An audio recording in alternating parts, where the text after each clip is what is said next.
इसलिए अर्जुन कृष्ण को छोड़ने गए थे काफी दूर तक, जबकि उनके संग सारी व्यवस्था थी। तो युधिष्ठिर जी को अर्जुन पर विश्वास था कि गांडीवधारी है, वहां सकुशल पहुंच जाए तो अच्छा रहे। तो जहां वात्सल्य दृष्टि हो जाती है ना, वहां ऐश्वर्य के भाव का प्रस्फुरण नहीं होता, इसलिए वो उतरे कैसे बात, यही कहना है। ऐश्वर्य दृष्टि आए बगैर, गुरुता आए बगैर वो बात भेजे में उतरे कैसे। गुरु माने भारी, ये गुरुता का भाव तो नितांत जरूरी है। अब प्रभु ने एक और विचार कर लिया, देखो सोचने की बात है। बोले जो उपदेश मैं दे रहा हूं युधिष्ठिर जी को, यदि वही उपदेश भीष्म पितामह के द्वारा दिलाऊं, बोलूंगा मैं ही, हां ड्रेस दूसरी पहन लूंगा, बोलो जय श्री कृष्ण। भीष्म के द्वारा भी मुझे ही बोलना है, उनके अंतर हृदय में प्रविष्ट होकर। लेकिन मुझे लगता है कि भीष्म समझाएंगे तो ये जल्दी समझेंगे, मेरी बात समझ ही नहीं रहे। इसलिए गोविंद बोले चलो दादा का, भीम दादा का, भीष्म पितामह का दर्शन करेंगे। इसमें दो बातें, एक तो इनको उपदेश दिलाना है, दूसरे भीष्म को दर्शन देना है। वो अंतिम तैयारी कर रहे हैं। और पांचों पांडवों के साथ में महारानी द्रौपदी, राजमाता कुंती, सब साथ में चल रहे हैं। भीष्म पितामह आज 52 दिन से वाणों की सैया पर पड़े हैं। एक एक रोम रोम से रक्त निकल चुका, हजारों बाण जिनके शरीर में छिदे हैं। आदरणीय भीष्म और बड़े बड़े संत खड़े वहां। जीवन सफल तो उसका है जिसको अंतिम दर्शन देने संत पधारे। ऋषि धौम्य, वशिष्ठ और वकण्ण आदि अनेक संत वहां खड़े और भीष्म जी को सुंदर उपदेश कर रहे। लेकिन भीष्म ने देखा कि पांचों पांडवों के बीच में महारानी द्रौपदी और कुंती के साथ मेरे गोविंद मेरी तरफ चले आ रहे हैं। आंखों से आंसुओं के पनारे निकल पड़े। मेरी मृत्यु को मंगल में बनाने के लिए परमात्मा आज पधार रहे हैं। मैं कितना बड़ा भाग्यवान हूं। पांडवों के साथ में कन्हैया ने जाकर के भीष्म के चरणों में सिर रखकर प्रणाम किया, क्योंकि अभिवादन शीलस्य नित्यं वृद्धोपसेविनः चत्वारित्तस्य वर्धन्ते आयुर्विद्या यशोबलम। गोविंद कहते हैं बड़ों को हमेशा प्रणाम करो।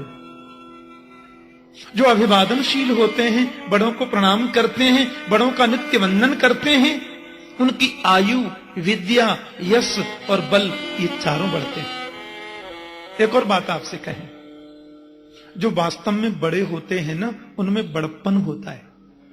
हां, उनके नौकर भी तुम्हें विनम्र मिलेंगे, उनके दरबान भी तुम्हें विनम्र मिलेंगे, उनके प्रिय भी उन्हें विनम्र मिलेंगे, उनके परिवारी जन भी तुम्हें विनम्र मिलेंगे।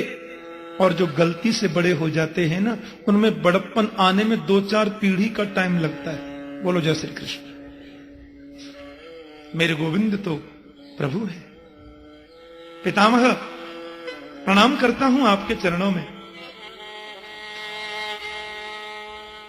भीष्म तो समर्पित है गोविंद के लिए, लेकिन वे हाथ जोड़कर तो कृष्ण को प्रणाम नहीं कर सकते, क्योंकि बाण छिदे। बस आंसुओं से ही गोविंद को प्रणाम कर रहे हैं। मेरी मृत्यु को मंगल में बनाने के लिए पधारे हो केशव।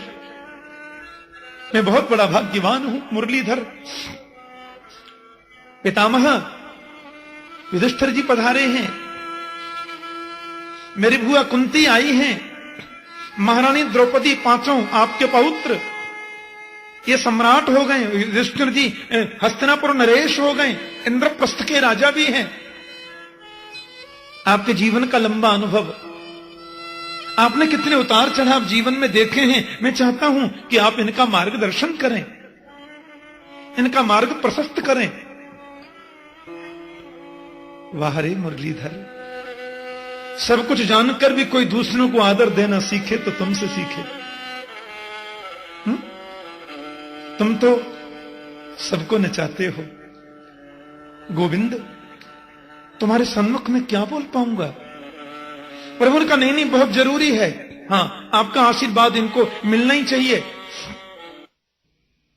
के घट में प्रवेश कर गए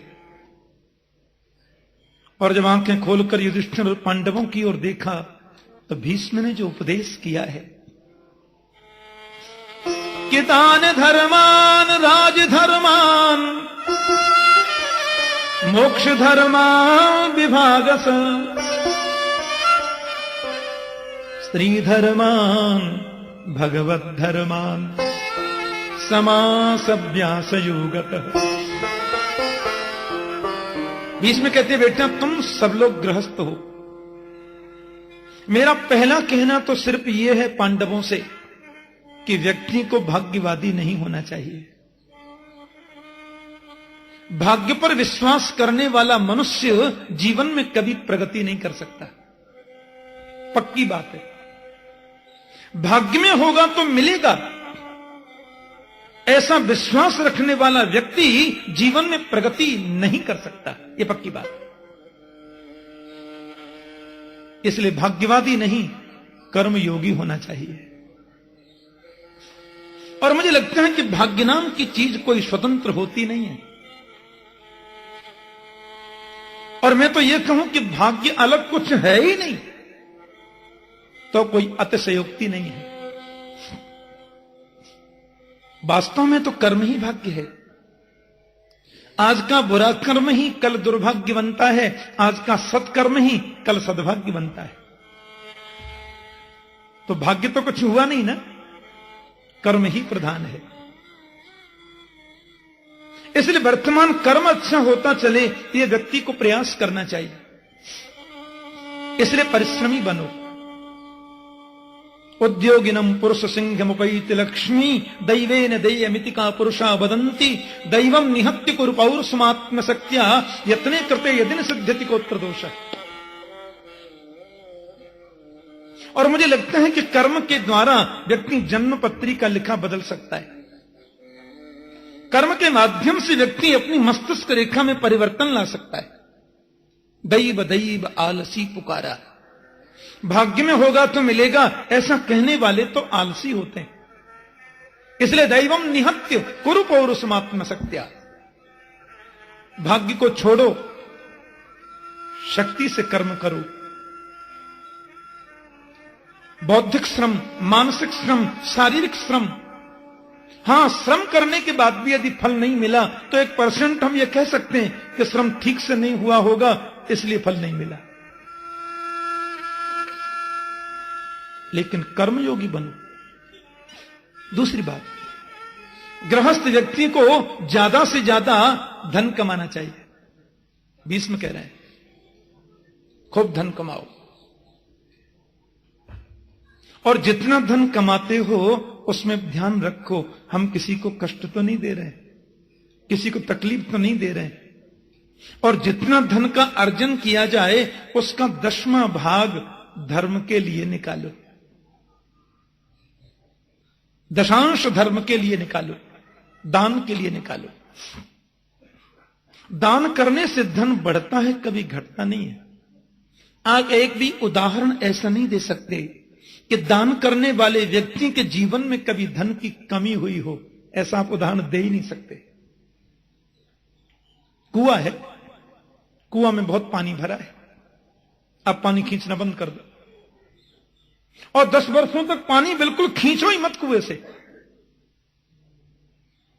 फिर आप 10 वर्ष के बाद कुएं के पास जाओ तो उस पानी से दुर्गंध आने लग जाएगी। जब हम छोटे थे ना, मुझे याद है, तो रंग जी के बगीचा में हम लोग अमरूद खाने आते थे। पहले बगीचा था, हां, माली डंडा लेके भागता भी था, पर अमरूद मीठे थे। अमरूद खाते और फिर बगीचे में पल्ली तरफ एक दरवाजा है, उधर से और दूर जाते, निकल जाते उधर, और वहां जाकर के फिर पानी, उधर एक कुआं है बहुत बड़ा, आपने देखा ऊपर लाल पत्थर का। तो वहां जब गए तो एक आदमी ने कहा, अरे लाला या को पानी मत पीजो। मैंने की क्यों? बोले कई वर्षों से बंद है कुआं, या को पानी खराबी करेगा। कुएं से पानी जितना खींचेंगे आप उतना निर्मल पानी अंदर से निकलेगा। खींचना बंद कर दो, पानी पीने के योग्य नहीं रहता। हम धन केवल जमा करते जाएं, कमाते जाएं, जमा करते जाएं, तो निश्चित रूप से वो धन हमारी आगामी पीढ़ी की बुद्धि को विकृत बनाएगा, जरूर बुद्धि बिगाड़ेगा। कई जगह हम देखते हैं, ठाकुर जी मेरा बड़ा बेटा है, 33 का हो गया, पर अभी कपड़े स्वयं नहीं पहन सकता। मैंने कहा क्यों? डॉक्टर बोलते हैं ये 22 वर्ष पीछे चल रहा है। मैंने कहा क्या मतलब?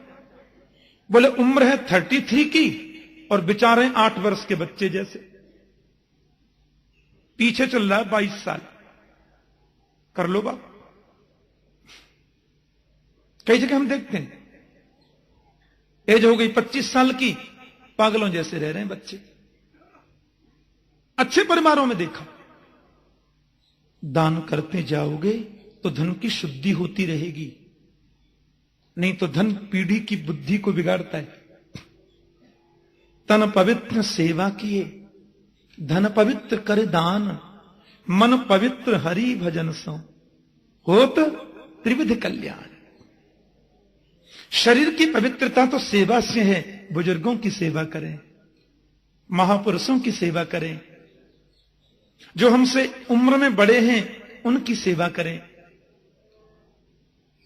और धन पवित्र होगा दान करने से, दान करने से धन की पवित्रता बढ़ती है। और मन के पवित्र करने का तरीका है मन पवित्र हरि भजन सो, गोविंद के भजन से मन पवित्र होगा।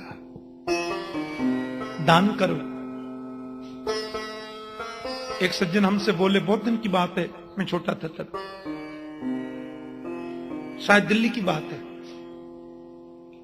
वो अपने हरियाणा के लोग जो होते हैं ना, वो बड़े हाजिर जवाब होते हैं हरियाणा में। हाँ, कथा सुनने के बाद एक सज्जन मेरे पास में आए, ठाकुर जी आपसे 2 मिनट बात करनी है। मैंने कहा बोलो। सेठ जी थे।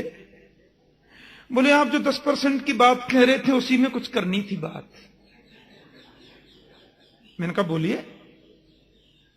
बोले आप 10% की बात कर रहे थे ना, उसमें मेरा सुझाव था। मैंने कहा क्या सुझाव है? बोले ऐसा है महाराज, 50,000 में से 5,000 दान करने में तकलीफ नहीं होती है, पर 50 लाख में से 5 लाख देने में बहुत कष्ट होता है। आप लोग कोई संशोधन नहीं कर सकते क्या शास्त्रों में? मैंने कहा कैसा? 1 लाख तक 10% रखी है ना, अमाउंट ज्यादा हो जाए तो परसेंटेज कम कर दीजिए, ज्यादा मुश्किल होती है फिर। मैंने कहा वो तो देखो शास्त्र की बात है, अपन को अच्छे कार्यों में लगाना, यही कहने का भाव है। दान कहां करें? अपनी संस्कृति की रक्षा के लिए, अपनी संस्कृति की रक्षा के लिए, अपने राष्ट्र की सुरक्षा के लिए, संतों की सेवा के लिए, देवालयों के निर्माण के लिए, जहां विपन्न लोग रहते हैं। यह जरूरी नहीं है कि हम धन का ही दान करें। किसी ने मुझे बुद्धि ज्यादा दी है तो बुद्धि में जो कमजोर है उनको दान करो बुद्धि का। भगवान ने मुझे कोई गुण प्रदान किया है तो उस गुण में जो कम है उनको उसका दान करो। हाँ, जिस चीज का दान करोगे वो चीज बढ़ती है कन्फर्म है। हाँ, चांदी दान करोगे तो चांदी बढ़ेगी, सोना दान करोगे तो सोना बढ़ेगा। हाँ, हीरा दान करोगे तो हीरे बढ़ेंगे, और गाली दान करोगे तो गालियां मिलेंगी, गाली बढ़ेंगी जीवन भर। वो सामने वाला नहीं ले वो एक अलग बात है, लेकिन महात्मा बुद्ध जा रहे थे रास्ते में, हाँ, भिक्षा लेते थे ना, भिक्षुक थे महात्मा बुद्ध। भिक्षा लेने के लिए गए थे, एक आदमी बड़ा उद्दंड वृत्ति का था, और बुद्ध जब वहां से निकलने लगे, भिक्षा पात्र लेकर सामने खड़े हुए, सो उसने शुरुआत ही गालियों से करी। चले आते हैं कहां कहां से, ये बोला। बुद्ध हंसने लगे।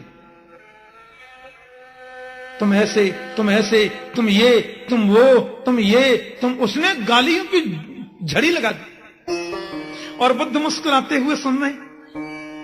और परिणाम यह हुआ कि वो जोर जोर से गाली देने लगा और देते देते देते देते गला बैठ गया, मुंह लाल पड़ गया, चेहरा लाल हो गया और बिल्कुल गला बैठ गया, चुप हो गया, रुक गया।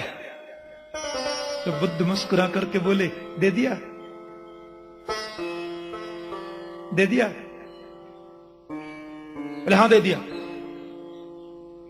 बुद्ध बोले, पर मैंने आजकल भिक्षा लेना बंद कर दिया, मैंने कुछ लिया ही नहीं, तेरा तुझको अर्पण।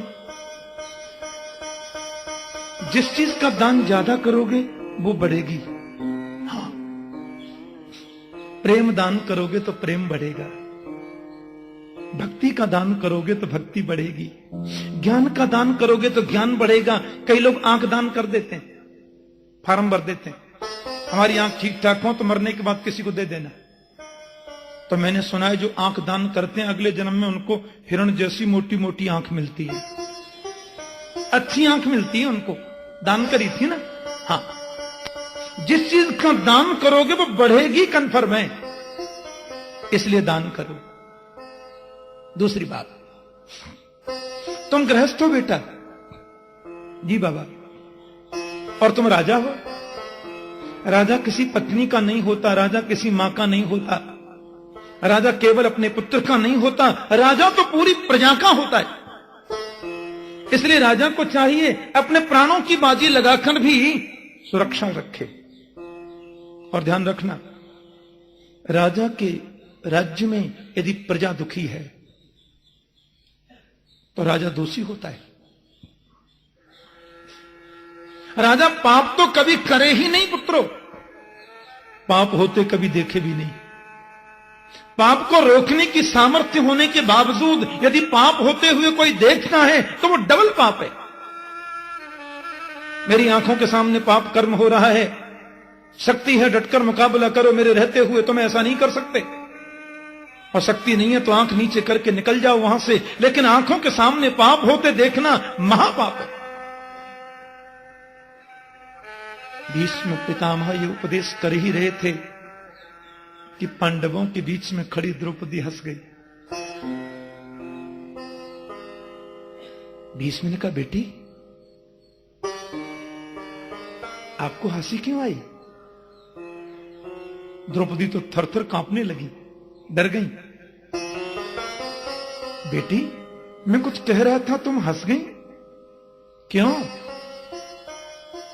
नहीं बाबा माफ कर दीजिए, गलती हो गई, वो ऐसी आ गई मुझे हंसी। नहीं बेटी, जो कुलीन स्त्री होती है वो बिना कारण कभी नहीं हंसती, उनकी जरा सी मुस्कुराहट में भी कोई न कोई कारण छुपा रहता है। तुम्हें बताना ही पड़ेगा हंसी आई क्यों। तुम्हें शायद ये ज्ञान नहीं पुत्री, भीष्म जब बोलता है तो तुम्हारी सास कुंती भी इस तरीके से कभी हंस नहीं सकती। तुम्हें क्यों आई हंसी? द्रौपदी बोली, माफ कर दीजिए पितामह, गलती हो गई। भीष्म रोते हुए बोले, बेटी जो कुलीन घर की महिलाएं होती हैं, ऊंचे खानदान की स्त्रियां होती हैं, जो शिक्षित नारी होती है, उसकी तो जरा सी मुस्कुराहट में भी कोई कारण छुपा रहता है। वो बिना कारण कभी नहीं हंसती। बेटी इस कुंठा को लेकर मैं मरना नहीं चाहता, तुझे बताना ही होगा हंसी आई क्यों। द्रौपदी ने साहस किया, आखिर भीष्म के सामने बोलना है। द्रौपदी बोली, आज तो बड़े भारी ज्ञान का उपदेश कर रहे हो पितामह कि आंखों के सामने पाप होते हुए देखना महापाप है। यदि ये महापाप है तो ये महापाप आपने क्यों किया? मैंने किया? द्रौपदी बोली, स्मरण करो पितामह, दुष्ट दुशासन मुझे खींच करके लाया, कौरवों की भरी सभा में मेरा अपमान हुआ। मैं पढ़ी लिखी नारी हूं, क्योंकि प्राचीन भारत में अशिक्षित नारी तो होती ही नहीं थी।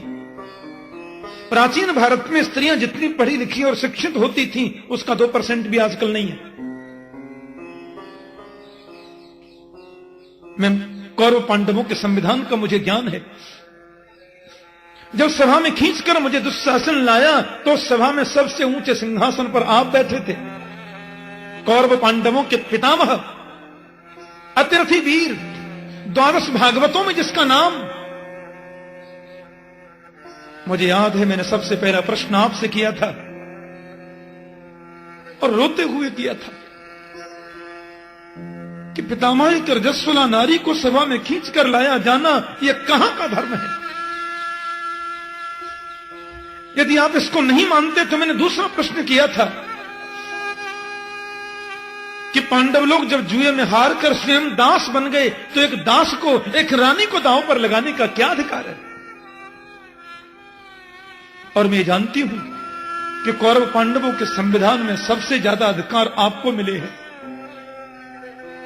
आप उंगली उठाकर इशारा कर देते तो हिम्मत नहीं होती दुशासन की मेरी साड़ी को खींचता, हिम्मत नहीं होती पापी दुर्योधन की मुझे अपनी जंघा पर बैठने का इशारा करता।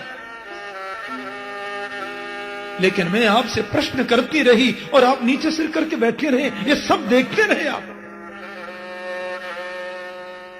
आज कहते हैं आंखों के सामने पाप होते देखना महापाप है, तो ये महापाप आपने क्यों किया? महाराज ये बात सुनते ही भीष्म के नेत्रों से आंसुओं के किनारे निकल पड़े। रोते हुए बोले, पुत्री तू बिल्कुल सत्य कहती है, मैं वही अभागा भीष्म हूं जिसकी आंखों के सामने ये अन्याय होता रहा और मैं सब देखता रहा। पर तू जानती है आज मैं 52 दिन से बाणों की सैया पर पड़ा हूं। तूने देखा है द्रौपदी, मेरे रोम रोम में बाण छिदे हैं और एक एक बूंद करके रक्त मेरे शरीर से निकल चुका। और मुझे ऐसा लगता है कि 2000 बिच्छू यदि एक साथ डंक मारें, 2000 बिच्छू यदि एक साथ डंक मार दें, उससे जितनी वेदना होती है उससे भी 1000 गुनी वेदना इसमें मुझे है। मेरे रोम रोम में बाण लगे हैं बेटी, एक दिन से नहीं 52 दिन से। मैं चाहता तो पहले दिन ही मृत्यु को प्रवरण कर लेता, लेकिन मैं 52 दिन से उस तकलीफ को सह रहा हूं। क्यों? क्योंकि मैं उसी पाप का प्रायश्चित कर रहा हूं। मेरे जीवन में यह अपराध हुआ है, मेरे जीवन में यह गलती हुई है और तूने आज उसका एहसास कराया है मुझे। पर एक और बात बताऊं बेटी, आहार शुद्धौ सत्व शुद्धि, सत्व शुद्धौ ध्रुवा स्मृति। जैसा खाओ अन्न वैसा होवे मन। मुझे लगता है कि मैंने दुष्ट दुर्योधन का दूषित अन्न खाया था उस समय, इसलिए मेरी बुद्धि में विकृति पैदा हो गई थी। और बेटी चाह कर भी मैं उस कार्य को रोक नहीं सका। ये तो गोविंद ने कृपा कर दी ना, तेरे गोविंद वहां पधारे और सारी प्रजा ने देखा, सारी बीच नारी है कि नारी बीच सारी है, सारी ही कि नारी है कि नारी ही की सारी है। जिसका रक्षक ये मुरलीधर है बेटी, उसका कोई क्या बिगाड़ सकता है? द्रौपदी चरणों में गिर के बोली, पितामह मुझे क्षमा कर दीजिए, आपके मन को तकलीफ देने का मेरा कोई मंतव्य नहीं था। तो दान धर्मान राजधर्मान मोक्ष धर्मान विभागस। राजधर्म, दान धर्म, मोक्ष धर्म की व्याख्या भीष्म ने करी और स्त्री धर्मान भगवत धर्मान, स्त्री धर्म और भागवत धर्म की व्याख्या की। समासद व्यास योगत, कहीं विस्तार कहीं संक्षिप्त ऐसे करके बताया। और पांडवों को उपदेश करते करते भीष्म ने एक बार तो अपनी आंखें बंद करी और आंखें बंद करके फिर जरा सी खोलकर गोविंद को देखा। फिर इशारे से बोले, कृष्ण बोले कहिए। बोले आज आपसे कुछ मांगने का मन है। और पांडवों से बोले अब कोई बात मत करना, मेरे को थोड़ी सी अपनी निजी बात करनी। कृष्ण बोले क्या है बोलो। भीष्म ने कहा मेरी एक बेटी है और बेटी की शादी आज आपसे करना चाहता हूं। पांडव बोले कर लो बात। अच्छा अर्जुन जो है ना वो भीष्म के ज्यादा मुंह चढ़े थे, तो भीष्म ने उसको उंगली पकड़ के चलना सिखाया। अर्जुन भीष्म को बड़ा प्यारा था, उसी ने इतने बाण लगाकर उनको सैया पर लेटाया। अर्जुन तुरंत बोल गए बाबा हमने तो कभी देखी नहीं, कौन सी बेटी। एक बोले आप तो नैष्ठिक बाल ब्रह्मचारी, शादी नहीं करी तो बेटी कौन सी। भीष्म बोले मेरी पर्सनल बात है। बोलो जय श्री कृष्ण। हाँ मैं किस बेटी की बात कर रहा हूं वो इसको मालूम है, टेढ़ी टांग वाले को। हम भी तो जाने। भीष्म कहते हैं मेरी बेटी का नाम है मति, बुद्धि। इति मति रूप कल्पिता वितृष्णा भगवती सात्वत पुंगमे विभुम्नि स्वसुखमुपगते क्वचिद विहर्तुम प्रकृतिमुपेयुषि यद्भव प्रवाह। मेरी जो कुमारी बेटी बुद्धि है उस बुद्धि को मैं आज आपको समर्पित करना चाहता हूं। इति मति रूप कल्पिता। भगवान का बुद्धि मुझे समर्पित मत करिए, क्योंकि लोग बुद्धि मुझे देते हैं तो साथ में तृष्णा भी देते हैं। बोले नहीं केशव, वितृष्णा विगता तृष्णा वितृष्णा। अब मेरी बुद्धि में कोई तृष्णा नहीं है, कोई कामना नहीं है, कोई आकांक्षा नहीं है, क्योंकि मुझे लगता है जब तक बुद्धि आपका वर्ण नहीं करे वो सद्बुद्धि नहीं होती। मेरी बेटी का वर्ण कर लो केशव, क्योंकि इस बुद्धि को और कोई भटकाना नहीं चाहता। ये बहुत भटकी है संसार में, बहुत भटकी है दुनिया में। अब तो बुद्धि की डोर केवल तुम्हारे चरणों में लग जाए ये चाहता हूं। एक एक झांकी तुम्हारी स्मरण होती है, और जिस झांकी को मैं देखता हूं ना वहीं पर गड़ जाती हैं नजरें, हटने का नाम नहीं लेती। आहा ये अर्जुन है ना, बाणों से छेद रखा मेरा शरीर। इसने बड़े गुमान में कह दिया था सैनयो रुभयो मध्य रथम स्थापय मेक्षुत। हे अच्युत दोनों सेनाओं के बीच में मेरे रथ की स्थापना करो। कैर्मया सहयोद्धव्यम अस्मिन रण समुद्यमे। मैं देखूं तो सही मुझे किसके साथ में युद्ध करना है। और आपने जब रथ बीच में खड़ा कर दिया सो हाथ पैर फूल गए।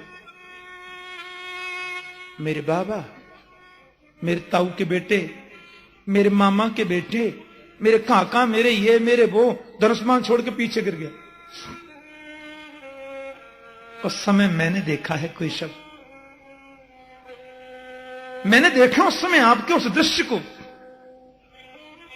एक हाथ में लगा था घोड़े का चाबुक और एक में लगी थी घोड़ों की लगाम। और इस प्रकार टेढ़ी नजर से अर्जुन को देखते हुए आपने जो उपदेश किया था, नैनम छिन्दन्ति शस्त्राणि नैनम दहति पावक न चैनम क्लेदयन्ति आपो न शोषयति मारुतः। दो दो माइक सामने लगे हों, तीन तीन गद्दे नीचे बिछे हों, आप जैसे हजारों श्रोतागण प्रेम से कथा सुन रहे हो तो 3 घंटे क्या मैं 30 घंटे नॉन स्टॉप सुना सकता हूं।